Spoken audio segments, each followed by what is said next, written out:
Federal post, खबर सियासत की, कहानी अवाम और रियासत की, आर्ट, कल्चर, एंटरटेनमेंट, स्पोर्ट्स, सिर्फ फेडरल पोस्ट पर। अस्सलाम वालेकुम, मैं हूं Hasan Zafar and welcome to Federal Post. हमारे साथ इस वक्त हैं चाइना से डॉक्टर हसनैन जावेद और यूके से हमें ज्वाइन कर रहे हैं पाकिस्तान तहरीक इंसाफ के इंफॉर्मेशन सेक्रेटरी जनाब वहीद मलिक साहब। और डिप्टी सेक्रेटरी होने के लिए बता दूं कि OIC जो है वो ऑर्गेनाइजेशन ऑफ इंटरनेशनल चैप्टर, ये पाकिस्तान तहरीक इंसाफ की जो दुनिया भर में मुल्कों में जो उनकी ऑर्गेनाइजेशन फैली हुई है उसके यूके चैप्टर के ये डिप्टी सेक्रेटरी हैं। तो मैं वेलकम करता हूं आप सब लोगों को। तो डॉक्टर साहब, आपसे मैं ये जरा लिंक अप करता हूं चाइना और यूके को इस वक्त। आप जरा बताइए कि जो इस वक्त इंटरनेशनल सूरत हाल है, जिस तरह पाकिस्तान को मॉनिटर कर रहा है इंटरनेशनल मीडिया, उसमें इलेक्शन की सूरत में जो भी हुकूमत बनेगी उसकी लेजिटिमेसी को आप कैसे देख रहे हैं? अच्छा सर, दो सिचुएशन हैं और जिस तरीके से आप इलेक्शन कवर कर रहे हैं और इससे पहले भी मैं जितने भी मीडिया पे इस वक्त बैठ चुका हूँ, दो किस्म की राय हैं और दोनों राय बड़ी मजबूत किस्म की आ रही है। और उस राय से मुझे इसलिए मुत्तफिक होना पड़ रहा है कि वो एक सेंटिमेंट बेस है और एक स्ट्रक्चरल बेस है। स्ट्रक्चर ये कह रहा है कि हर हालत के अंदर है वो पंजाब में खास तौर पे एक, अगर फॉर एग्जांपल फेडरल में 141 बनती हैं सीट्स, तो मोस्ट प्रोबेबली तकरीबन 100 के करीब मुस्लिम लीग नून सीट्स ले जाएगी। ये मेरा कहना नहीं है, ये उन लोगों का एनालिसिस है जो कि हल्के के अंदर बैठे हुए, और उनकी साइंस के मुताबिक ये है कि वहां पे इलेक्टेबल्स जीतेंगे। और उसकी रीजन ये है कि एक तो वहां पर फलाह बहबूद के नाम पर 5-5 हजार और 10-10 हजार दिए जा रहे हैं, और ये कोई लोगों से ढका छुपा नहीं है। प्लस ये कि लोग उनसे कनेक्टेड हैं, उनकी जो है वो मौत, जो फौतगी हो जाती है तो उसके ऊपर भी आते हैं, खुशी गमी में आते हैं, शादियों में आते हैं, सड़कों पे पैच लगवाते हैं, जिस तरह का भी वो ढिंडोरा पीटते हैं, बहरहाल वो कनेक्टेड हैं। फॉर एग्जाम्पल जैसे अलीम खान का हल्का 117 जो कि अब है, और उससे पहले जो 101 उसको 1-1 कहा जाता था, अब उसका नाम तब्दील होकर अब जो नई हदबंदी है उसके बाद तब्दील होकर कहा जा रहा है कि उसके अंदर कंफर्म हल्का वो जीतेगा, जो कि पुराना हल्का बनता है, क्योंकि वो काफी अरसे से उसके अंदर काम कर रहा है और लोगों में दबा के उसने पैसा अरबों रुपया लगा रखा है। यानी टोटल साइंस कहने का मकसद, इसी तरीके से मरियम नवाज के बारे में कहा जाता है कि कंफर्म सीट है, शहबाज शरीफ की सीट कंफर्म है, क्या नाम है, नवाज शरीफ की सीट, तो जब वो वहां पर जहाज की सीट पे बैठा था और यहाँ से प्राइम मिनिस्टरशिप की सीट उन्होंने कंफर्म करके ही भेजी थी उसको, चुनाचे उसकी भी सीट कंफर्म ही होनी है, जाहिर सी बात है। सो कुल जो सिचुएशन बताई जा रही है वो ये है कि पाकिस्तान के अंदर, खास तौर पे पंजाब के अंदर, सब लोगों की कमो बेस वही आ रही है कि 90, कुछ का कहना है कि 90 पंजाब में सीट निकालेगा फेडरल की, और इसी तरीके से कुछ का कहना है कि 100 के करीब। अभी मैं अपनी जाती राय नहीं दे रहा, और जाती राय में मैं जो है वो पूरी दुनिया के मीडिया के साथ एग्री कर रहा हूं, वो ये कि अल जजीरा जो है, उससे पहले पूरी दुनिया का मीडिया जो कह रहा है, अल जजीरा की बात कर देता हूं और मैं उसको अपने लफ्जों में बयान करना चाहता हूं कि the legitimacy of the February 8 election has been questioned as Khan is absent from bailout sheet। सबसे बड़ी बात यह है कि ये इलेजिटिमेट है। ब्लूमबर्ग ने कहा कि ये कंप्लीट डिसइल्यूजनमेंट है आपके इलेक्टोरल सिस्टम के ऊपर, सबसे बड़ा सवालिया निशान। इसके बाद FT ने कहा कि if one were to have free and fair election, Imran Khan would win by an absolute landslide। अच्छा, AP ये कह रहा है voters would if no poll will change a country mind in a political feuding. BBC ने भी यही बात की है सर, और गार्डियन ने भी यही बात की, रूसी ने भी यही बात की, न्यूयॉर्क टाइम ने भी यही बात की, और टाइम ने बड़ी इंपॉर्टेंट बात की है।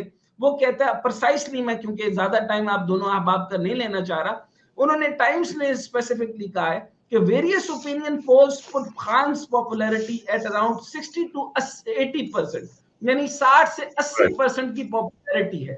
लेकिन सर कंक्लूसिवली मैं ये कहूं कि जैसे आपने एक चैनल पे मैं बैठा था, तो कराची के रिजल्ट्स में भी यही कह रहे हैं, जो वहां के हलकों में बैठे हुए लोग हैं उनका एनालिसिस ये है कि वहां के हलके के लोग, बाकी लोग जीत जाएंगे। और पोलिंग डे के अंदर पोलिंग साइंस में सबसे बड़ा फ्लॉड ये आ गया कि लोगों को पता ही नहीं है कि पीटीआई का कंटेंडर कौन है, और सबसे इंपॉर्टेंट यस। मसला ये आता है कि पोलिंग डे पे कौन अवेलेबल होगा। अच्छा, निशान ना होने की वजह से किसी को क्लियर, यानी जो नोटेबल फेसेस हैं वो अवेलेबल नहीं है। और जैसे सलमान अकरम राजा का सिर्फ उन्होंने कहा कि शायद वो जीत जाएगा। अच्छा, कुल मिलाकर मैं जब इस बात पर आया कि ये जो है इलेक्शन जो है वो इलिजिटिमेट आप समझते हैं या नहीं समझते, उनका कहना सब लोगों का ये था जो कि ये एनालिसिस दे रहे थे कि पार्लिमान वाहिद रास्ता है, इसी के जरिए से आया जा सकता है। उन्होंने 85 की मिसाल देते हुए कहा कि अगर 85 में इस तरह के इलेक्शंस हो सकते हैं तो 24 में भी ये हो सकता है। और मैंने कहा कि एक पूरी इतनी बड़ी 80% की पॉपुलैरिटी वाली जो पार्टी है, आप उसको उठा के बाहर करके भी उसे इलिजिटिमेट नहीं कहना चाहते। यहाँ के एनालिस्ट का कहना है कि हम इसको इलिजिटिमेट नहीं मानते क्योंकि इलेक्शन पार्लिमानी वाहिद रास्ता है। मैं अपना ओपिनियन दे देता हूं कि मैं इस इलेक्शन को कंप्लीट इलिजिटिमेट समझता हूं। ये कोई तरीका नहीं है, लेकिन पाकिस्तान की आवाम अभी भी अगर वो देगों पे, खंभों पे और वो अपने 5,000 पे और 10,000 पे अगले 5 साल के लिए बिकना चाहती है, तो फिर मैं क्या कर सकता हूं और आप क्या कर सकते हैं? Thank you very much doctor साहब। राना हामिद अफजल साहब जनरल सेक्रेटरी हैं पीटीआई यूके के, उन्होंने अभी ज्वाइन किया है। तो राना साहब, आपको मेरी आवाज आ रही है? जी बिल्कुल आ रही। आपने डॉक्टर हसनैन का तबसरा सुन लिया। हमारा सवाल ये था कि इन हालात में जो भी सिचुएशन हुई है, अब चले हम इतना पीछे नहीं जाएंगे, जो कोर्ट डिसीजंस आए हैं और जो इस वक्त सियासी सूरत हाल बनी है, और जैसे पीटीआई के साथ उनका आपका बल्ले का निशान भी नहीं है आपके पास, कैंडिडेट्स का कंफ्यूजन है, कितने प्रिपेयर्ड थे आप इस सूरत हाल के साथ डील करने को? मैं इस वक्त पीटीआई के मेंबर के तौर पे आपसे पूछ रहा हूँ। जी बिस्मिल्लाहिर्रहमानिर्रहीम, थैंक यू वेरी मच जी, आपने ऑन बोर्ड लिया है। बिल्कुल डॉक्टर साहब की मैं बातों से बिल्कुल इत्तेफाक करता हूँ। प्रिपेयर तो एक्चुअली आपको पता है पिछले 1.5 साल से हर चीज की तवक्को की जो हम कोई भी एक सिविलाइज्ड सोसाइटी में होती है, वो इन्होंने हमारी तवक्को के बरक्स किया है। चाहे वो खान साहब कैरेक्टर असैसिनेशन हो, चाहे वो ब्रूटल एक्टिविटीज हो, जो हमारे जिस तरह हमारे तमाम वर्कर्स को, लीडर्स को जिस तरह इन्होंने बयान दिलवाए हैं, उसके बाद मैं तो कहता हूँ इस इलेक्शन की लिजिटिमेसी तो वैसे ही एरोड हो चुकी है। अभी डॉक्टर साहब जिस तरह कह रहे हैं, कोई भी जी शऊर आदमी, इवन जो हमारा गांव देहातों से ताल्लुक है, वो वहां भी ये कह रहे हैं कि इस एक्सरसाइज की जरूरत क्यों कोई नहीं है। कौम भूखों मर रही है, पानी के लिए तरस रही है, फूड के ये 60-70 अरब रुपए जो आप लगा रहे, तो वैसे ही लोगों को दे दो। चेहरे तो आपने जो लेके आने वो हम सबको पता है, आपको, मुझे, सबको पता है। और जिस किस्म का वो निशान के सिलसिले में जो एक्सरसाइज की है, जो हमारे ऑनरेबल कोर्ट्स ने जो एक्सरसाइज की है, उस पे हर जो बंदा है वो उसकी अकल वो हैरान है। और वो मातम हम कर रहे थे कि यार अगर पाकिस्तान में आइन कानून का इस तरह मजाक उड़ाना है, तो मेरा नहीं ख्याल कि हमको अच्छी नजीर पेश कर रहे हैं। प्रिपेयर की जहां तक बात है, डॉक्टर साहब ने जैसा कहा है कि हम मेंटली तो हमें 8 फरवरी के इलेक्शन का भी अंदाजा है। आप, मुझे, मीर साहब, डॉक्टर साहब को अंदाजा है कि परसों क्या होगा, हम समझते हैं कि, लेकिन फिर भी हम नहीं चाहते कि इनको वॉक ओवर मिले और कल को ये कॉल कर सकते जी एक पार्टी खड़ी नहीं हुई, स्टैंड ही नहीं किया। पार्टी के जो कोर हमारे लोग हैं उन्होंने रिस्क किया, अल्हम्दुलिल्लाह वो आज भी खड़े हैं, हम यहाँ ओवरसीज में भी खड़े हैं। बाकी मुझे एक बात का बिल्कुल यकीन है कि इस किस्म का जब ये सेटअप लेके आएंगे, मुझे अंदाजा है कि मेरा जैसा एक आम हम फैम, ये साल मैक्सिमम साल 1.5 से ज्यादा ये जो भी इन्होंने इंतजाम किया है ना, इसको ये नहीं चला सकेंगे। ये बात और इंशाल्लाह का मेरा ख्याल में कनेक्शन थोड़ा लूज हुआ है, आपकी बात बिल्कुल दुरुस्त है, आप कंटिन्यू कीजिएगा। अच्छा डॉक्टर साहब, एक जरूर प्रॉब्लम हुई है कि हम कहीं समझते थे कि शायद उन सो कॉल्ड मुक़द्दर हलकों को कहीं पे को अकल आ जाए, वो होश के नाखुन लें कि इतनी यंग जनरेशन को हम किस किस्म का पाकिस्तान बना के दे रहे हैं, हम किस किस्म की मसाले कायम करके दे रहे हैं, हमने किस तरह कानून आइन को, हमने जिस तरह हर चीज को हमने मिलिया मेट किया है। कल क्या हम इन लोगों से तवक्को करेंगे? अगर आपके पीटीआई के जो इंडिपेंडेंट कैंडिडेट्स हैं वो समझे कि 90 सीटें ले जाते हैं, क्या आप तब भी ये समझेंगे कि ये इंतखाबात की लेजिटिमेसी जो है वो क्वेश्चनेबल रह जाती है? जी बिल्कुल क्या लगता क्वेश्चनेबल है रहेगी जी, बिल्कुल क्वेश्चनेबल है। मौजूदा हालात में जितनी आपके वोट की ताकत और कैंडिडेट ज्यादा जीतने की सूरत में भी? जी बिल्कुल, क्योंकि इलेक्शन का यानी प्रोसेस फेयर आपके एंड फ्री नहीं हुआ। एग्जैक्टली इलेक्शन का प्रोसेस फेयर एंड फ्री हम डिमांड करते थे, चाहे वो निशान हो, चाहे वो fair and free election campaign हो, चाहे वो हमारे जितने लोग जो वर्कर्स और जितने नोटेबल्स को इन्होंने जेलों में डाला हुआ है और जो जेलों में नहीं है वो घरों से भागे हुए। ये जो 90 सीटें भी ये हमें खैरात में नहीं मिलेंगी डॉक्टर साहब, ये हम अपने जोर बाजू से अवाम की ताकत से लेंगे, वरना हम तो 2/3 से 80 से ज्यादा अल्हम्दुलिल्लाह 2/3 से ऊपर खान की पॉपुलरिटी है। इसकी लेजिटिमेसी पे मैं नहीं सवाल कर रहा, आप नहीं कर रहे, पूरी दुनिया कर रही है, पूरी दुनिया। इवन जो अभी माजरत के साथ मेरे जर्नलिस्ट दोस्त बैठे हुए, उनके चेहरे पे भी क्वेश्चन मार्क है। वो दर में दुखने सुखने बात करते हैं, क्योंकि आपको पता कितनी कंट्रोल्ड किस्म की मीडिया पॉलिसी है। इसकी लेजिटिमेसी चाहे हम 150 वोट सीट भी ले लें, तो इसकी इस इलेक्शन की लेजिटिमेसी जो वो चैलेंज हो चुकी है माजरत के साथ। भाई मलिक साहब, जरा अभी ये राना साहब ने मीडिया पॉलिसी के बारे में क्या है, ये जो आज इश्तहार छपा है मुस्लिम लीग नून का, आपने देखा है पाकिस्तानी अखबारात में इश्तहार छपा है जिसमें उन्हें वजीर आजम पहले डिक्लेयर कर दिया गया है? मैं ना कभी कभी आपके सवाल को ही मैं लेके चलता हूँ कि कभी कभी मुझे हैरत होती है कि हमारी, चाहे आप उसे जो भी कहें, अक्सर लोग कहते हैं, मैं तो उसे चेन ऑफ कमांड कहता हूँ, कि उनका विजडम कहाँ चला गया। मतलब उन्होंने कोई भी किसी भी इंटरनेशनल स्टैंडर्ड पे, किसी भी कानूनी हैसियत से उन्होंने मेरे ख्याल में पाकिस्तान को एक टोटल बनाना रिपब्लिक बना दिया। और दुख होता है कि हम बीना पाकिस्तानी, ओवरसीज पाकिस्तानी, हमें तकलीफ होती है कि ये क्या कर रहे हैं। मुझे पता है आप सब ज़्यादातर लोग बाहर बैठे हुए, शायद आप पाकिस्तान में मौजूद हैं, लेकिन तकलीफ है सर। और जो राना अहमद साहब बात कर रहे थे, बिल्कुल 100% ऐसी है। इसमें मुझे एक चीज़ नज़र आई है कि ये पहले से pre plan, pre poll, rigging, सब ड्रामेबाजी करने के बाद मेरे ख्याल में मीडिया में कोई भी ऐसा बंदा नहीं है जो समझ रहा है कि जैसे ही नवाज शरीफ साहब पाकिस्तान में लैंड हुए तो उनकी उस जलसे की क्या हालत थी, जिसके ऊपर इतनी बड़ी इन्वेस्टमेंट थी, जिस पर जैसे भी जावेद भाई बात कर रहे थे कि कौन सा इलेक्शन है, लोगों को पैसे दे के ये ला रहे हैं। सो इन्होंने तो सारे एक इंटेलेक्चुअल विजडम को कॉम्प्रोमाइज कर दिया।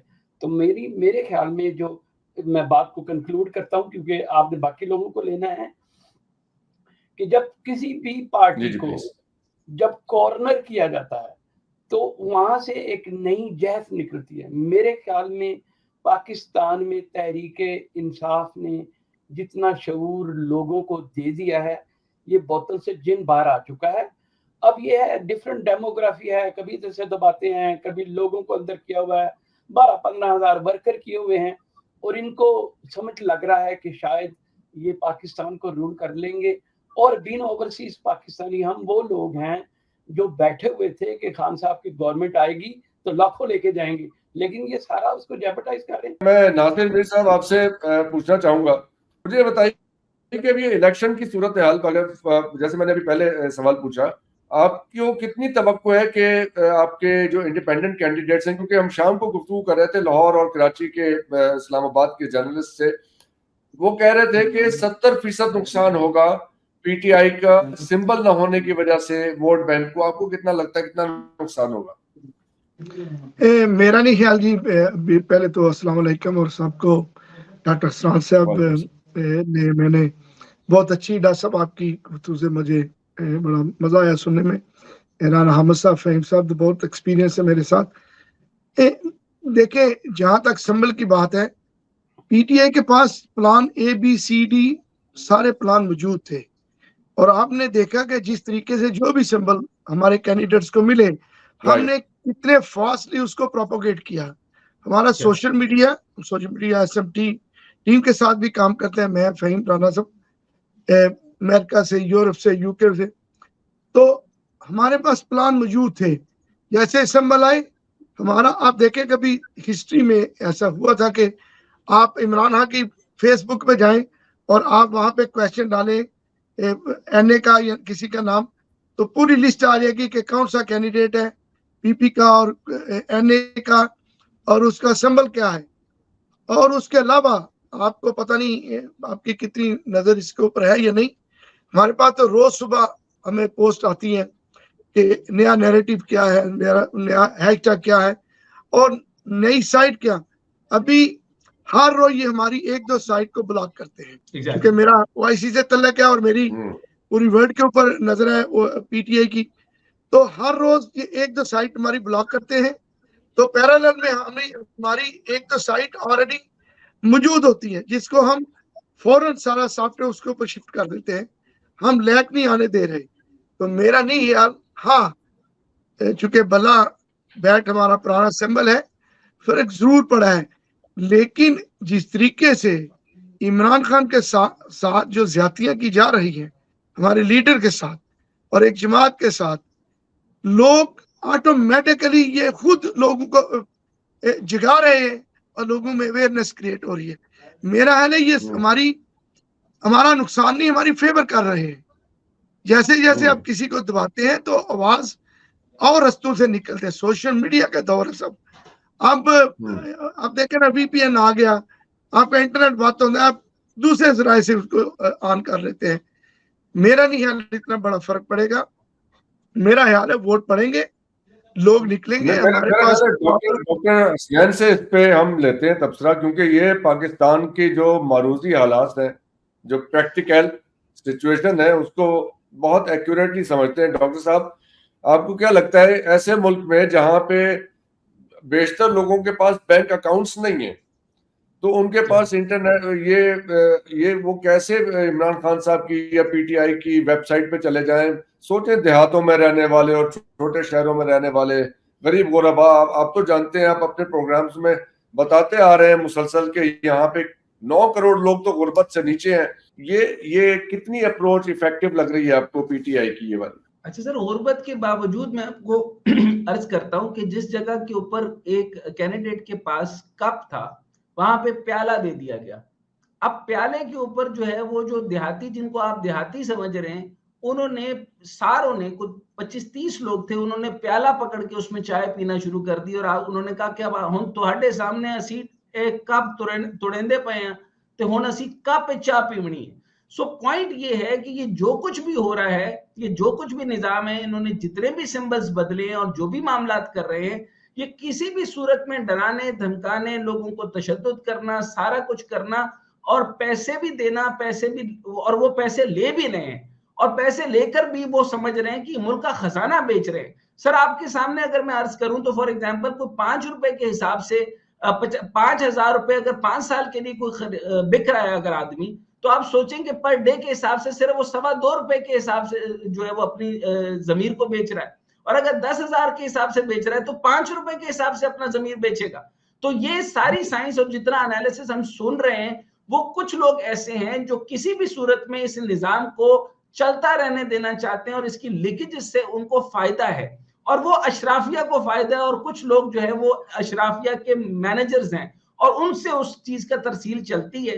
वो कहते हैं कि जो है वो निजाम जो है वो पार्लियामान से चलना है। मैं सवाल मेरा सिर्फ ये है कि एक पूरी पार्टी को उठाकर आप जेल में बंद करें, साबित उस पर कुछ ना हो, इद्दत की मुद्दत जो कि निहायत फहश तरीन बात हो सकती है, यानी इससे ज्यादा गंदगी और गलाजत पूरी कायनात के अंदर आज तक कभी किसी ने नहीं छेड़ी होगी, कि आप इस सतह पे गिर जाएं। नवाज शरीफ साहब वो थे जिन्होंने बीबी साहिबा की जो है वो जो बरहना तस्वीरें फेंकवाई, फिर उनकी वालदा की बरहना तस्वीरें फेंकवाई, और ये आज वो करने जा रहे हैं। और अगर इसके बाद पीडीएम शहबाज शरीफ को चौथी और फिर मैं इसको कहूंगा कि 5वीं दफा का टेन्योर देने जा रहे हैं, इसके बाद अगर पाकिस्तान के अंदर बेहिसी नहीं है तो और क्या है। और अगर फिर भी ये कहते हैं कि हम इतने हीले बहाने और पैसा फेंक फेंक के, अलीम खान के चेहरे की नहुसत से आपको अंदाजा नहीं हो गया कि वो जितना मर्जी पैसा लगा ले, जितना मर्जी पैसा लगा ले, उसके जीतने के हालात नहीं है। लेकिन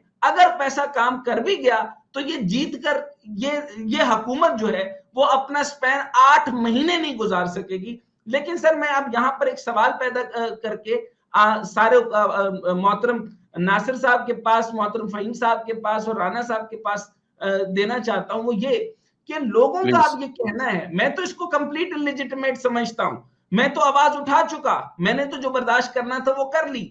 लेकिन पॉइंट सर ये है कि वो कह रहे हैं कि जो इंडिपेंडेंट लड़ रहे हैं इलेक्शंस, उसका क्या होगा कि बिलावल भुट्टो साहब ने कहा 174 का नंबर वो वफाक में पूरा कर लेंगे, और ये सारे के सारे इंडिपेंडेंट पीटीआई के जो है वो हमने तकरीबन एड हॉक बेसिस पे हमने जो है उनको हॉर्स ट्रेडिंग के जरिए उनको कैप्चर कर लिया है। इस पर मैं अब ये आपके सामने फोरम पर रख देता हूं बात, ये भाई कितनी दुरुस्त और राणा कितनी साहब, गलत है। ये बड़ा इंपॉर्टेंट सवाल है फहीम डॉक्टर साहब हसनैन का।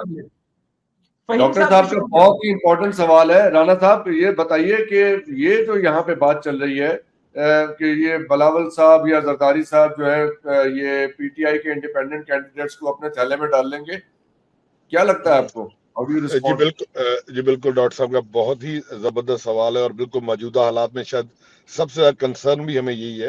अच्छा, दो बातें जी मैं करूंगा। तो जो बात की आपने कि 70% वोट आपने कहा खराब होगा निशान न होने की वजह से, मेरा ख्याल ये भी एक प्रोपोगंडा किया जा रहा है डॉक्टर साहब, ताकि कल को जब ये पोलिंग स्टेशन पे और रिजल्ट में इनके आरओज और प्रिजाइडिंग और फॉर्म 14 में जब ये गड़बड़ करेंगे तो फिर ये अखलाकी जवाब बनाएंगे कि जी इतनी वोट बहुत बाहर निकला है, लेकिन क्योंकि लोगों को पता नहीं। क्योंकि जब पोलिंग के बाद दो तरीके से, एक आप जाली बैलेट पेपर डाल के अपने वोट बढ़ाते हो या आप वोट को कैंसिल करते हो। हम इलेक्शन लड़ते रहे, आप अगर 10,000 की लीड से डॉक्टर साहब जीत रहे हैं मुझसे, तो मेरा 10,000 वोट डबल मोर लगा के कैंसिल कर देंगे। वो 10,100 वोट कैंसिल करेंगे और दूसरा कैंडिडेट 100 वोट से जीत जाएगा। तो ये एक्सरसाइज करेंगे और बाद में कहेंगे देखिए जी वो निशान नहीं था, लोगों को पता नहीं चला जी। क्योंकि इतने मुस्तरद शुदा वोट सवाल खड़ा करते हैं कि एक कॉन्स्टिट्यूएंसी में इतने वोट मुस्तरद कैसे हो गए। एक तो ये प्रोपोगंडा किया जा रहा है। मैं आज एक छोटा सा एग्जांपल दूंगा कि मैंने अपनी मदर इन लॉ को सुबह फोन किया जिससे मेरी बड़ी होप बढ़ी। डॉक्टर साहब वो एक हॉस्पिटल चलाती है, चैरिटी डॉक्टर है, गायनी हेड है, जहानिया के पास एक बहुत रूरल एरिया में। तो मैंने कॉल अच्छा। अचानक किसी काम के लिए की, तो वो वीडियो कॉल पे थी। तो मैंने 20-25 खवातीन देखी बैठी हुई जो बड़ी गरीब और जो वो फ्री हॉस्पिटल चलाती हैं। तो मैं कहा आंटी काइंडली मैं इनसे बात कर सकता हूँ? जी बेटा। मैंने सवाल करना शुरू किया 2-4 खवातीन से जो प्रॉपर सराइकी बोलती हैं कि आपको पता है परसों इलेक्शन होगा? जी पुत्र पता है। तो मैं कहा आपको पता है निशान? एक ने कहा हाँ मुझे पता है, हमारा निशान चिमटा है, वो शहर बानों का, मेहर बानों का मेरा निशान है, मुल्तान वाला उर्गा। अच्छा, फिर मैंने एक साल सवाल किया खातून से, वो कहती मैं चक 55 से हूँ पुत्र, बड़ी मुश्किल दवाएं दे रही थी कि मेरे पास पैसे नहीं थे, तुम्हारी अम्मा करती है। मैं कहा जी आप? कहती है मुझे पता है, ये इमरान खान दे जेड़ा बंदा खलोसी ओदा निशान हुक्का हुआ, तो हुक्का साढ़े हर घर च है। तो फिर मैंने डिग आउट किया, चेक किया, तो वो वहां पे हमारे जावेद साहब खड़े हैं, वो इफ्तिखार नजीर और अयाज खान न्याजी, उस हल्के के कैंडिडेट, दोनों का निशान हुक्का है, एमएनए एमपी का। अल्हम्दुलिल्लाह। अभी मीर साहब की बात को मैं सेकंड करूंगा कि हमारे सोशल मीडिया ने, आप जैसे लोगों ने जो वॉइसेस हैं, ये पैगाम घर घर तक पहुंच चुका है। अब बात क्या, इन्होंने इलेक्शन मैनेज करना है एक निशान के चक्कर में। और सेकेंडली जो दूसरी बात डॉक्टर साहब ने की है, ये बिल्कुल प्लान बी प्लान सी बना के बैठे हुए हैं कि बहुत सारे कैंडिडेट्स जिनके साथ इन्होंने उनको मार्क किया हुआ है कि अगर इनकी तवक्को से ज्यादा सीटें चली जाएंगी इलेक्शन के बाद, आपको पता है पब्लिक क्राउड का एक प्रेशर होता है जब वोट काउंट होते हैं टू वर्ड आरओ ऑफिस तक, अगर कैंडिडेट तकड़ा हो, वो मॉब क्रिएट करके वहां पे बैठा रहे, अपना फॉर्म 40 में लेजिटमेट लेके निकले, तो शायद फिर वहां पे वो उनको कुछ सीटें की ख्वाहिश के मुताबिक ना हो, तो फिर दूसरे फेज में आएंगे। और बिल्कुल ये पहले बोलियां, ऑफरें, ब्राइवनेस के लिए तैयार हैं। जाहिर है आपको पता है कुछ हमारे टिकट्स भी बहुत सारे मजबूत लोग हैं, लेकिन जब बात इज्जत चादर चार दीवारी की आ जाती है तो बहुत सारे लोग कंप्रोमाइज होते हैं। तो ये भी फ्यूचर में हम देख रहे हैं और ये कुछ होगा। लेकिन इंशाल्लाह ताला याद रखिएगा, खान साहब के 40-50 एमएनए भी खड़े रह गए ना, तो ये पार्टी इंशाल्लाह जिंदा रहेगी। और ये सिस्टम 6 महीने 8 महीने 7 से ज्यादा, और ये अपने ही बोझ से इंशाल्लाह गिर पड़ेंगे। जी फहीम मैं फहीम मलिक साहब आपसे पूछना चाहूंगा कि इसमें जो पाकिस्तान में इंटरनेट की सूरत हाल है, और फिर हम ये देखा है और सारा सभी जानते हैं कि यहाँ पे जब भी पीटीआई का जलसा, ऑनलाइन कोई भी एक्टिविटी होती है, तो यहाँ पे इंटरनेट को बहुत ही मतलब कम कर दिया जाता है, उसकी स्पीड को, या खत्म कर दिया जाता है। तो आपने यूके में रह के कितना एक्सपीरियंस किया है इस चीज को? आपकी इंफॉर्मेशन के लिए, जैसे मीर साहब ने जिक्र किया कि पिछले 5 महीने से अपने ग्राउंड लेवल पे लोगों से जुड़े हुए हैं, लोगों ने यहाँ तक भी प्लान किए हुए हैं कि चाहे उनको 3 दिन भी बैठना पड़े, इलेक्शन अपना वो लेके निकलेंगे। उनके ज़हन में गिलगित बल्तिस्तान का एक एग्जाम्पल है। लोग, इन्होंने जहाँ लोगों को दबाया है, वहाँ लोगों में मोटिवेशन बहुत ज़्यादा है। मैंने क्योंकि किसी और प्रोग्राम में जाना है, इसलिए मैं एक बात कह दूं, मेरे ख्याल में जितने भी लोग अगर इलेक्शन डेमोग्राफिक की बात करते हैं तो केपीके में तो 99% सीटें आ रही हैं। तो ये अगर पंजाब में ये डंडा चलाएंगे, ये बदमाशी करेंगे, क्योंकि यहाँ पे तो उन्होंने कर ली, तो क्या पाकिस्तान 71 को मुकम्मल हो सकता है? मैं ये सवाल छोड़ के जा रहा हूँ, इसलिए कि ये पाकिस्तान को उस तरफ फेंक रहे हैं जहाँ पे पाकिस्तान में बहुत ज्यादा ब्लडशेड हो जाएगा। इन्होंने लोगों के शऊर को दबाया जरूर है, लेकिन मरा नहीं है। मैंने जैसे अर्ली हम कहा कि बोतल जिन से बाहर आ चुका है और उसके बाद बड़ी मुश्किल हो जाएगी। मेरी साहब, मैं अपॉलॉजी, नहीं तो नॉर्मली मेरे एटिकेट्स नहीं है। मैंने वो आखिरी कंपेन है 2 चिर, मेरे ख्याल में उस्मान डार की वालदा का मैंने इंटरव्यू करना है, तो मुझे इजाजत दीजिए, आप लोग बात कीजिएगा। तो बहुत शुक्रिया आपका मुझे टाइम देने का। Thank you very much, thank you very much, we will take you again. Doctor Hasan sahab, हम सजा भी उस शऊर जो हम खान साहब ने दे दिए उसी की सजा भुगत रहे हैं। और आपने पूछा कि क्या एक्सपीरियंस किया इंटरनेट का, फहीम साहब, हमने यूके में बैठ के, मैंने, मीर साहब ने, हमारी बॉडी, हमने भी वो सारा फाशिज्म किसी न किसी लेवल पे बर्दाश्त किया है, क्योंकि हमारी फैमिलीज भी हैं। लेकिन अल्हम्दुलिल्लाह खान साहब के लास्ट राउंड ऑफ क्वेश्चंस, मैं डॉक्टर साहब आपसे ये लास्ट राउंड ऑफ क्वेश्चंस, ये जो अब बनेगी, जो भी इंतखाबात होंगे और जो हुकूमत बनेगी, वो कितनी प्रिपेयर्ड है पाकिस्तान के चैलेंजेस से डील करने के लिए, मैं ये समझना चाहूँगा। क्योंकि पिछले शाम के हमारे जो प्रोग्राम में जो दोस्त बात कर रहे थे, वो बता रहे थे कि जी मार्च में बेल आउट पैकेज पाकिस्तान का IMF का खत्म हो जाएगा, वक्त होगा, उसके बाद फिर जून जुलाई में बजट पेश होना है। हाउ डू यू सी कि whatever whoever is in power, वो मियां नवाज शरीफ हैं या बिलावल भुट्टो हैं, ये तो खैर 3-4 दिन बाद समझ आ जाएगी ये बात, हूएवर, हाउ कैसी होगी ये दुनिया पर IMF के पास आपने सारे असासे तो बेच दिए, PIA खत्म हो गया, स्टील मिल खत्म हो गई, आपने निजकारी करवा दी, आपने शहबाज शरीफ की हुकूमत को नाजायज तौर पे ले आए, फिर आपने इंटरिम गवर्नमेंट को नाजायज हुकूमत, जो कि इंटरिम गवर्नमेंट कहलाई नहीं जा सकती, आपने आर्टिकल 224 की जो है वो हर्जा सराई की है, जिल्लत की है, आपने कॉन्स्टिट्यूशन ऑफ पाकिस्तान की मुकम्मल जिल्लत की है। और उसके बाद आपने इलेक्शन अब तक ना करवा के, जो अपनी मर्जी का, जो आपने 8 फरवरी कहा है और जिस पे आप इलेक्शन नहीं करवा रहे, आप सिर्फ और सिर्फ जो है वो 50 अरब रुपए जाया कर रहे हैं और अपनी मर्जी से आप सिर्फ और सिर्फ इक्तदार में आना चाह रहे हैं। और इसके बाद आप किस तरफ जाएंगे? यकीन कीजिए, इसके बाद अनारकी होगी और पाकिस्तान के पास पैसे पहले नहीं है, लोगों के रोल ओवर्स देने हैं, पैसे देने हैं, और आपके जो है आपने ओवरसीज पाकिस्तानियों का हक खाया है। 90 लाख पाकिस्तानियों को उनको वोटिंग राइट नहीं दिया, और वोटिंग राइट ना देकर ये छीनने का मकसद एहसन इकबाल था। और वो एहसन इकबाल वो था जिसने कहा कि अगर इनको राइट मिल, अगर इन्होंने पाकिस्तान के साथ इनको मोहब्बत होती तो ये पाकिस्तान रुक जाते। तो इनको ये नहीं पता कि इधर पाकिस्तान में सभी अभी जो इस वक्त बैठे हुए हैं वो सारे के सारे उन्हीं के रेमिटेंसेस पे बैठे हुए हैं। और आप लोगों ने इतना बड़ा गैप रख दिया है कि ओपन मार्केट और जो है वो इंटरबैंक मार्केट का, कि हुंडी हवाला के अलावा इमरान खान का वाहिद दौर था जिसमें लोगों ने डिजिटल तरीके से बैंकों पे इत्मीनान करके पैसा भेजना शुरू किया था। और पाकिस्तान का रेमिटेंस इतना ज्यादा बड़ा था और अब हद दर्जा इतना कम हो चुका है, तो आपके पास IMF के पास भीख के अलावा कुछ नहीं रहेगा। और 90 लाख जो मेरे मुताबिक 1 करोड़ जो पाकिस्तान ओवरसीज है, इनकी इज्जत ना करके जो ये हुकूमत है, ये 8 महीने का वक्त भी गुजार गई। तो आप मार्क माय वर्ड्स, 8 महीने से लेकर 6 महीने से इनकी बर्बादी का सफर शुरू होगा। और साल भी अगर ये कर गए तो ये फिर वही होंगे जो वो चलाते हैं, और अगर उन्होंने ही चलाना है तो वो चलाते रहे।